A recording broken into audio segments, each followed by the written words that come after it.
আমাদের চ্যানেলে চলে আসছে Vivo V21e এবং এই ফোনটি রিসেন্টলি অ্যানাউন্স হয়েছে এবং বাংলাদেশে রিসেন্টলি আসছে এবং এই ফোনটির যে বিশেষ দিকগুলো আছে ইউনিক ডিজাইন প্রিমিয়াম একটা লুক দেওয়া হয়েছে এই ফোনে এবং এটির বিশেষ যে গুণ আরও আছে সেটি হচ্ছে আপনার পেছনে থাকছে 64 মেগাপিক্সেলের ক্যামেরা এবং সামনে থাকছে 44 মেগাপিক্সেলের ক্যামেরা, যেটি দিয়ে আপনার সামনে এবং পেছনের ক্যামেরা দিয়ে আপনি 4K ভিডিও শ্যুট করতে পারবেন এবং এই ফোনটির দাম নির্ধারণ করা হয়েছে 26,990 টাকা, অলমোস্ট 27,000 টাকা। 27,000 টাকার মধ্যে এই ফোনটি আরও কী কী অফার করতে যাচ্ছে এবং এই ফোনটির মধ্যে কী কী ভালো এবং কী কী খারাপ আছে সেগুলো আপনাদের সাথে আজকে শেয়ার করবো। তো চলুন শুরু করা যাক।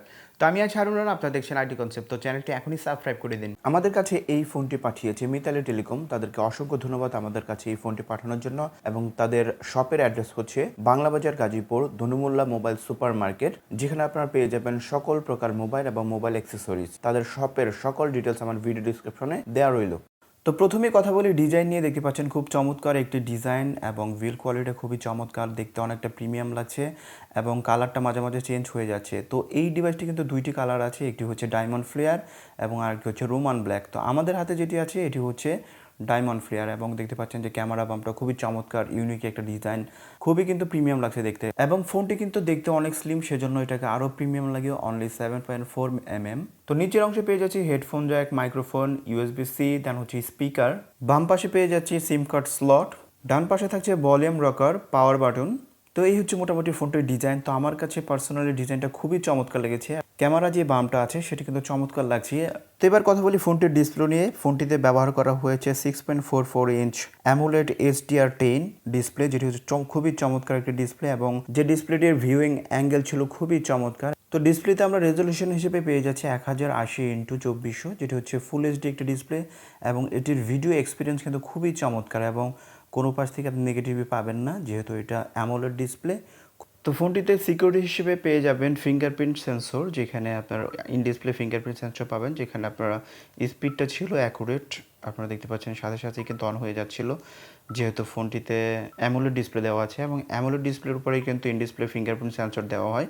তো ফোনটিতে অপারেটিং সিস্টেম হিসেবে ব্যবহার করা হয়েছে ফানটাচ ওএস, এখানে দেখতে পাচ্ছেন। তো ফানটাচ হচ্ছে ভিভোর নিজস্ব অপারেটিং সিস্টেম এবং ইউআইটা অনেকটা স্টক অ্যান্ড্রয়েডের মতো দেখতে পাচ্ছেন এখানে, খুবই চমৎকার এবং এই অপারেটিং সিস্টেমটা কিন্তু আমি কোনো প্রকার ল্যাক এখনও দেখতে পাইনি। প্রসেসর হিসেবে এই ফোনটিতে থাকছে কোয়ালকম স্ন্যাপড্রাগন 720G, যেটি হচ্ছে একটি 8 ন্যানোমিটারের প্রসেসর এবং এটি হচ্ছে একটি অক্টোকোর প্রসেসর এবং জিপি হিসেবে থাকছে অ্যাড্রেনো 618। ফোনটিতে স্টোরেজ হিসেবে আমরা পেয়ে যাচ্ছি 8GB র্যাম এবং হচ্ছে 128GB রোম।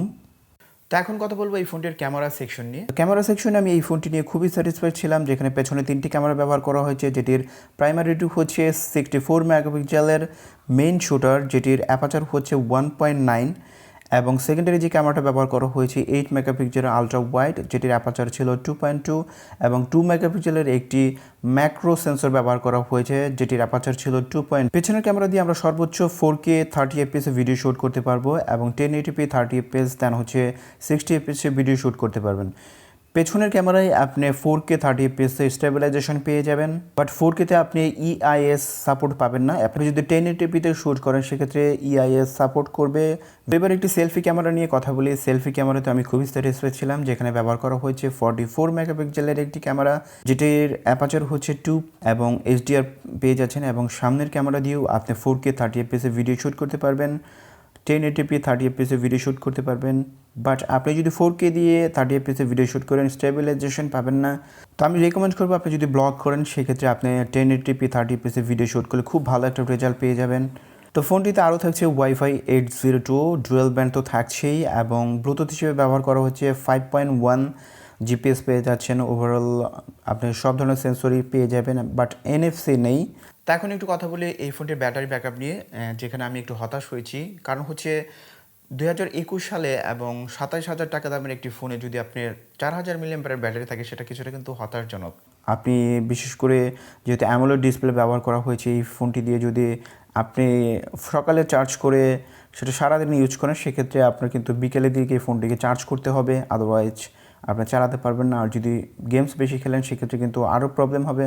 বাট এখানে তারা বলতেছে তারা যে ফাস্ট চার্জিং দিয়েছে 33 ওয়াটের, সেটি দিয়ে আপনি 30 মিনিটে 66% পর্যন্ত আপনি চার্জ করে ফেলতে পারবেন। বাট আমার কাছে মনে হয়েছে ব্যাটারি এম্পিয়ারটা যদি আর একটু বেশি হতো সেক্ষেত্রে কিন্তু ফাটাফাটি হতো। তো তো এই ফোনটি দিয়ে মোটামুটি আমি সব ধরনের গেমসই খেলেছি। এখানে পাবজি, কল অফ ডিউটি, দেন হচ্ছে অ্যাসপাল 8, মোটামুটি সবই গেমস খেলা গিয়েছে। আপনি যদি 1080p 30 এফপিএসে আপনি খেলেন সেক্ষেত্রে কিন্তু কোনো প্রকার সমস্যা হবে না, যেহেতু 720G চিপসেট এবং Adreno 618 জিপিইউ আছে। মোটামুটি আপনি সব ধরনের গেমস খেলতে ফেলতে পারবেন এবং এই অ্যামোলেড ডিসপ্লেতে কিন্তু আপনি মোটামুটি সব ধরনের গেমসই খেলতে পারবেন। বাট ব্যাটারি ব্যাকআপের জন্য একটু হয়তো প্রবলেম হতে পারে।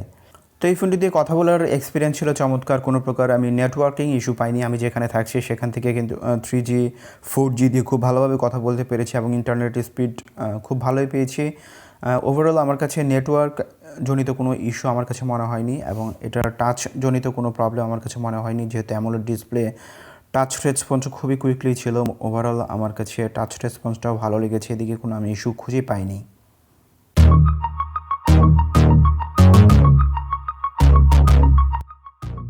তো বন্ধুরা, এই ছিল ভিভো V21 নিয়ে ভিডিও। আশা করছি ভালো লেগেছে। যদি ভালো লেগেই থাকে আমার চ্যানেলটি সাবস্ক্রাইব করে দেবেন এবং পাশে থাকা বেল আইকনটি অল করে দেবেন। তো আজকের মধ্যে এখানে ভিডিওটি শেষ করব। আল্লাহ হাফেজ।